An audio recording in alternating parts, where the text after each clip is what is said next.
Welcome to my channel. అందరికీ నమస్తే అండి. ఈరోజు మా లంచ్ ఏమిటనుకుంటున్నారు? క్యాలీఫ్లవరు, టమాటా, ఉల్లిపాయ కర్రీ అండి.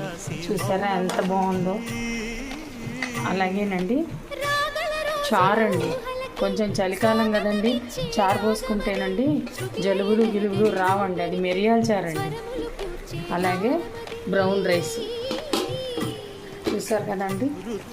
కొత్తిమీర పచ్చడి అండి ఇది. ఇదిగో చూడండి, కొత్తిమీర పచ్చడి ఇవ్వాలండి. మా అమ్మాయి చేసిందండి వంట అంతా. చూసారు కదండి. అలాగే మా మనవరాలకండి లంచ్ బాక్స్ అండి. ఇందులో రైస్ పెట్టాము, చారు, అలాగే కర్రీ వేసి కలిపిందండి. చూసారు కదండి. ఈ విధంగా చేసుకున్నాం. అలాగే నా వీడియో కనుక నచ్చితే లైక్ చేయండి, షేర్ చేయండి, సబ్స్క్రైబర్ చేయండి. థ్యాంక్ యూ అండి. మీ అందరికీ ధన్యవాదాలండి.